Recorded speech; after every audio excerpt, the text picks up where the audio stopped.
Il serait quand même bon, pour la bonne compréhension, nous on sait tous que ça a été Sétif, mais je ne crois pas que les téléspectateurs sachent réellement ce que ça a été.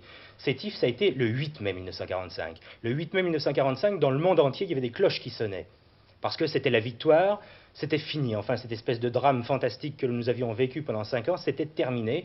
C'était un monde nouveau qui allait naître. Et à ce moment-là, il y a eu un grand espoir, et du côté musulman, on s'est dit, voilà, on va être français, parce qu'il ne faut quand même pas oublier qu'à ce moment-là, le maximum et la grande majorité de musulmans voulaient être français. Et il y a eu les manifestations. Cette manifestation de Sétif a assez mal tourné. Et pourquoi elle a assez mal tourné? Et là, je voudrais qu'on me comprenne bien. Je vais faire appel à des documents que j'ai pu retrouver au cours de mes travaux, et qui sont des rapports de renseignements généraux, qui, comme chacun sait, sont assez bien renseignés en général.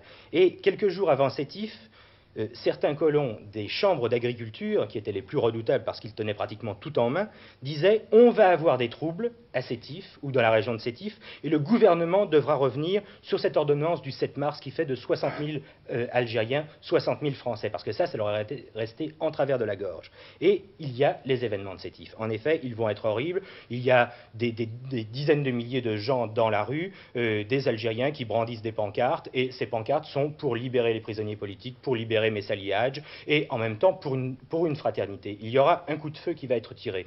De quel côté sera-t-il tiré? Il y a des versions qui divergent sur ce plan-là, peu importe en définitive. Mais ce qui est important, c'est qu'à ce moment-là, les hommes qui reviennent du combat, qui ont vu la fraternité, d'un seul coup, c'est la tuerie. C'est la tuerie de chaque côté. On se tire dedans, on crie au djihad, à la guerre sainte, et il y aura des morts. Il y aura des morts, et combien? Il y a, je cite les chiffres officiels là, il y aura 104 morts européens, et il y aura en répression, ce sont les chiffres officiels, 600 tués par l'armée, 700 tués par les colons, et 40 à Sétif par la police. Ça, ce sont les chiffres officiels.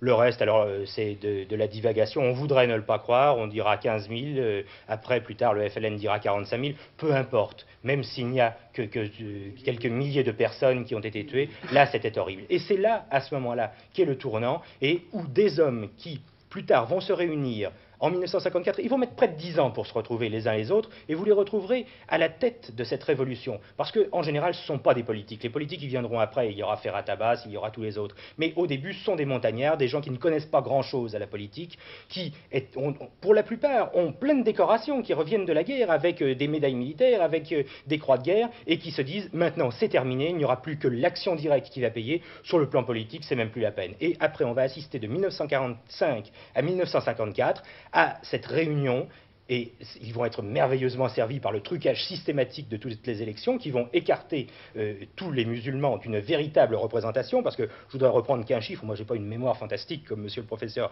Charles-André Julien, mais je voudrais simplement vous dire qu'aux législatives de 1951, ce qui était tout de même colossal, c'est 51, ça fait donc 7 ans après,